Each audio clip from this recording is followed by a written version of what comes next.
জাহান্নামের আযাব কতটা ভয়াবহ। এই জাহান্নামের আগুনকে আল্লাহ তাআলা 1000 বছর জাহান্নামের আগুনের মধ্যে জ্বালিয়েছেন, যার কারণে জাহান্নাম লাল বর্ণ ধারণ করেছে। এরপর আল্লাহ তাআলা এই জাহান্নামের আগুনকে আরো 1000 বছর উত্তপ্ত করেছে, যার কারণে জাহান্নাম সাদা বর্ণ ধারণ করেছে। এরপর আল্লাহ তাআলা এই জাহান্নামের আগুনকে আরো 1000 বছর জ্বালিয়েছেন, যার কারণে জাহান্নাম কালো বর্ণ ধারণ করেছে। এত কালো অন্ধকার জাহান্নাম, আপন ভাই তার পিঠের সাথে পিঠ লাগানো থাকবে, আপন ভাই তার ভাইকে চিনতে পারবে না। তাহলে চিন্তা করুন কতটা অন্ধকারে সেই জাহান্নামের আগুন। এই যে আমরা যে দুনিয়ার আগুন দেখছি, এই দুনিয়ার আগুনের চাইতে জাহান্নামের আগুন 70 গুণ বেশি তাপওয়ালা। জোরে বলুন নাউজুবিল্লাহ। এই দুনিয়ার আগুন আমাদের হাতে লাগলে শুধু হাতটায় পড়ে, কিন্তু জাহান্নামের আগুন লাগার সঙ্গে সঙ্গে কলিজা সহ সব কিছু পুড়ে খারখার হয়ে যাবে। জোরে বলুন নাউজুবিল্লাহ। এই জাহান্নামের সর্বনিম্ন শাস্তি রাসূলের চাচা আবু তালেবকে দেওয়া হবে। তাকে শুধু জাহান্নামের একটা আগুনের জুতা পরিয়ে দেওয়া হবে, সর্বনিম্ন শাস্তি। কারণ রাসূল সাল্লাল্লাহু আলাইহি সাল্লামকে আবু তালেব অনেক মহব্বত করতেন, ভালোবাসতেন, এই জন্য সর্বনিম্ন শাস্তি রাসূলের চাচা আবু তালেবকে দেওয়া হবে। যার কারণে তার মাথার মগজগুলো গলে গলে নাকের ছিদ্র আর কানের ছিদ্র দিয়ে বেয়ে বেয়ে পড়তে থাকবে। আর আবু তালেব বলবে, আল্লাহ তাআলা হয়তো আমাকে এই জাহান্নামের উচ্চ শাস্তি দিচ্ছেন, কিন্তু আবু তালেবকে এই সর্বনিম্ন শাস্তি দিবে। সর্বনিম্ন শাস্তি যদি এরকম হয়, তাহলে সর্বোচ্চ শাস্তি কেমন হবে? জাহান্নামের গভীরতা এত বিশাল। আল্লাহ রাসূল সাল্লাল্লাহু আলাইহি সাল্লাম তিনি একবার সাহাবায়ে কিরামদেরকে নিয়ে বসে আছেন, বিকট একটা আওয়াজ শুনতে পেলেন। সাহাবায়ে কিরামদেরকে বললেন, ও আমার সাহাবীরা, আমি যে একটা বিকট আওয়াজ শুনতে পেলাম, তোমরা কি শুনেছো? এটা বলতে পারবে কিসের আওয়াজ? সাহাবায়ে কিরাম বললেন, না, পারবো না। তখন রাসূল সাল্লাল্লাহু আলাইহি সাল্লাম সাহাবীদেরকে বললেন, ও আমার সাহাবীরা, আজ থেকে 70,000 বছর আগে আল্লাহ তাআলা জাহান্নামের উপর থেকে একটা পাথর নিচ দিকে নিক্ষেপ করেছিলেন। 70,000 বছর লেগেছে সেই পাথর নিচে পৌঁছতে। তাহলে চিন্তা করুন জাহান্নামের গভীরতা কত কঠিন। জাহান্নামের ভিতরে মানুষকে দেওয়ার সঙ্গে সঙ্গে মানুষের শরীর পুড়ে কয়লার মতো কালি হয়ে যাবে, মুহূর্তের মধ্যে ভস্ম হয়ে যাবে। যখন তার চামড়া পুড়ে যাবে, তখন তাকে আবার নতুন চামড়া দিয়ে আবার শাস্তি দেওয়া হবে। এরকমভাবে আগুনের মধ্যে জ্বলতে থাকবে আর পুড়তে থাকবে আর শাস্তি ভোগ করতে থাকবে। কারো মাথার উপরে টকবগে গরম পানি তার মাথার উপরে ঢেলে দেওয়া হবে, কারো কারো শরীরের উপরে, হাড্ডির উপরে, মাংসের উপরে ফেরেশতারা বিশাল বড় বড় হাতুড়ি নিয়ে তার গোশতকে, মাংসকে থেতলে দেবে। চিন্তা করুন তাহলে কি ভয়াবহ অবস্থা হয়ে যাবে। যারা জাহান্নামে যাবে তাদেরকে বিষাক্ত অজগর সাপ দংশন করবে। একবার ওই সাপ দংশন করার সাথে সাথে 70 গজ মাটির নিচে চলে যাবে। তাহলে চিন্তা করুন কি অবস্থা হবে, কি ভয়াবহ অবস্থা হয়ে যাবে। এই জাহান্নামের আযাব সহ্য করতে পারবে না। মানুষ চিৎকার পেরে পেরে, কান্না করে করে আল্লাহ তাআলার কাছে খাবার চাইবে। জাহান্নামীদেরকে কোনো খাবার দেওয়া হবে? জাহান্নামীদেরকে কোনো খাবার দেওয়া হবে না। কোরআনের মধ্যে এসেছে জাহান্নামীদেরকে 2 ধরনের খাবার দেওয়া হবে। একটা খাবার হলো জাক্কুম, আর একটা খাবার হলো দড়ি। দড়ি এমন একটা কাঁটাযুক্ত দুর্গন্ধ খাবার, আর এত তিক্ত, এই পৃথিবীর মধ্যে যত তিক্ত জিনিস রয়েছে তার চাইতে বেশি তিক্ত হলো এই দড়ি নামক খাবার। আর এটা একদম ফুটান্ত গরম, যেই খাবার মুখের সামনে নেওয়ার সাথে সাথে মুখ জ্বলছে যাবে। আর এটা এত দুর্গন্ধ, মানুষ মৃত্যুর পর মৃত লাশ দিয়ে যতটা দুর্গন্ধ বের হয়, এই দড়ি নামক জাহান্নামের খাবার দিয়ে এর চাইতে বেশি দুর্গন্ধ বের হবে। জাহান্নামীদেরকে এই দড়ি নামক খাবার দেওয়া হবে। এরপর তাদেরকে দেওয়া হবে জাক্কুম, যেটা কাঁটাযুক্ত তিক্ত দুর্গন্ধ।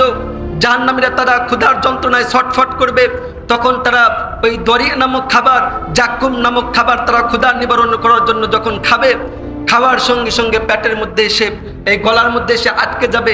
এটা আর পেটের ভিতরেও যাবে না আর বাহিরের দিকেও বের হবে না। তাহলে চিন্তা করুন কি কঠিন অবস্থা হয়ে যাবে। তখন হাজার হাজার বছর পরে কান্না করবে আর বলবে, হে আল্লাহ, আপনি আমাকে একটু পানি দেন। জাহান্নামীদেরকে কোনো পানি দেওয়া হবে? কথা বলেন, জাহান্নামীদেরকে কোনো পানি দেওয়া হবে? তাদেরকে পানি দেওয়া হবে না। তাদেরকে দেওয়া হবে 4 ধরনের পানি, যেটা হলো হামিম, ফসসাক, ডিসলিন, অর্থাৎ ফুটন্ত টকবগে গরম পানি। তাদেরকে পান করতে দেওয়া হবে মানুষের ভূমি, তাদেরকে পান করতে দেওয়া হবে রক্ত, পুষ, তাদেরকে পান করতে দেওয়া হবে পুরা তেল। এই পুরা তেল তাদেরকে পান করার জন্য দেওয়া হবে। যখন এই জাক্কুম ফল তাদের গলার মধ্যে এসে আটকে যাবে, তখন তারা ওই পিপাসিত হয়ে ওই গরম ফুটন্ত পানি তারা পান করবে। যখন মুখের সামনে নেবে, মুখের সামনে নেওয়ার সাথে সাথে তাদের চেহারাগুলো ঝলসে যাবে, মুহূর্তের মধ্যে তাদের পেটগুলো ঝলসে যাবে, তাদের চোখের মাংসগুলো, তাদের মুখের মাংসগুলো ঝলসে মুহূর্তের মধ্যে বিকৃত হয়ে যাবে, ভয়াবহ হয়ে যাবে। এরপরেও তারা পিপাসিত হয়ে চাক্কুম ফল তাদের গলার মধ্যে আটকে গেছে, এরপর তারা ওই ফুটন্ত গরম পানি তারা মুখের মধ্যে পান করবে। মুখের ভিতরে দেওয়ার সঙ্গে সঙ্গে পেটের নাড়ি বুড়িগুলো গলে গলে পায়খানার রাস্তা দিয়ে বের হতে থাকবে। জোরে বলুন নাউজুবিল্লাহ। এই ভয়াবহ পরিস্থিতিতে তখন তারা জাহান্নামীদের রক্ষীদেরকে বলবে, হে জাহান্নামী রক্ষীরা, আমাদের এই অবস্থা থেকে রক্ষা করো। তখন জাহান্নামী রক্ষীরা বলবে, তোমাদের কাছে কি কোনো রাসূল আসে নাই? তোমাদেরকে দিনের দাওয়াত দেয় নাই? এই কথা বলে তারা মুখ ফিরে নেবে। তখন জাহান্নামী প্রহরী মালিককে ডাকবে। মালিক 1000 বছর পর তার ডাকের সাড়া নেবে। 1000 বছর পর বলবে যে তোমরা এই জাহান্নামের আযাব ভোগ করতে থাকো। এরপর তারা বলবে যে হয়তো আল্লাহকে ডাকলে আল্লাহ তাআলা আমাদের ডাকে সাড়া দেবেন। তখন আল্লাহ তাআলাও তাদের ডাকে সাড়া দিবেন না। আল্লাহ তাআলা বলবেন যে কোনো কথা নাই, চুপচাপ তোমরা এই জাহান্নামের আযাব ভোগ করতে থাকো। এরকমভাবে যারা জাহান্নামে যাবে তাদেরকে শাস্তি ভোগ করতে হবে। জাহান্নামীরা জাহান্নামের শাস্তি ভোগ করতে থাকবে। এরপর তাদের শাস্তিকে বাড়ানোর জন্য আল্লাহ তাআলা একটা লাইভ অনুষ্ঠান করবে। জান্নাতীদেরকে দেখাবেন, দেখবে যে জান্নাতে যারা গিয়েছে তারা জান্নাতি নাজ নিয়ামত ভোগ করতেছে, তারা খাবার খাচ্ছে। তখন জাহান্নামীরা ওই খাবার খাওয়া দেখে তারা জান্নাতীদের কাছ থেকে খাবার চাইবে। আপন ভাইকে বলবে আমাকে একটু খাবার দেন, নিজের মাকে বলবে আমাকে একটু খাবার দেন। তখন তার আত্মীয় স্বজন যারা জান্নাতে গিয়েছে তারা বলবে যে আল্লাহ তাআলা জাহান্নামীদের জন্য এই জান্নাতি খাবার হারাম করে দিয়েছেন। জোরে বলুন নাউজুবিল্লাহ। তাহলে চিন্তা করেন এই জাহান্নামের মধ্যে কি আযাব থাকবে, কি যন্ত্রণার কষ্ট, এগুলো আমরা সহ্য করতে পারবো? কথা বলেন, আপনারা কেউ সহ্য করতে পারবেন? আমাদের পক্ষে সম্ভব না। এই যে যারা আত্মহত্যা করে, সুসাইড করে, তাদেরকে জাহান্নামে যারা যাবে তাদেরকে আগুনের একটা ছুরি দিয়ে তারা তাদের পেটের ভিতরে মারতে থাকবে, আর এভাবে তারা শাস্তি ভোগ করতে থাকবে। কিন্তু তারা সেই দিন মারা যাবে না। যারা চগলখড়ি করে, আমরা অনেকেই চা হোস্টেলে বসে আমরা মানুষের গীবত করি, একজনের কথা নিয়ে আরেকজনকে লাগাই। যারা গীবত করে তাদের এই চারাগুলোকে আল্লাহ তাআলা তামার চারা বানিয়ে দিবে। এই তামার চারা দিয়ে তাদের মুখের গোস্তগুলো তারা খামচে খামচে তুলবে। যারা গীবত করবে তাদের এরকম কঠিন শাস্তি হবে। আমাদের যারা অর্থ সম্পদ রয়েছে, ধন সম্পদ রয়েছে, আমরা যারা আল্লাহর রাস্তায় দান করছি না, আল্লাহ তাআলা আমাদের এই অর্থ সম্পদকে আল্লাহ তাআলা আমাদের পা থেকে মাজা পর্যন্ত, মাজা থেকে একদম এই গলা পর্যন্ত পেঁচিয়ে দিবে। আর এই সাপ আমাদের মুখের উপরে দংশন করবে আর বলবে আনা মালুক আনা কানজুক, আমি তোমার মাল, আমি তোমার গচ্ছিত অর্থ সম্পদ।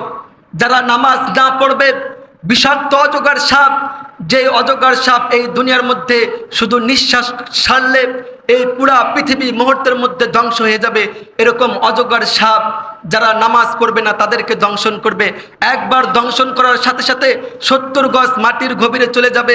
এরপর আল্লাহ তাআলা তাদের মাটির গভীর থেকে তুলে এনে আবার তাদেরকে জীবিত করে আবার তাদেরকে দংশন করাবেন।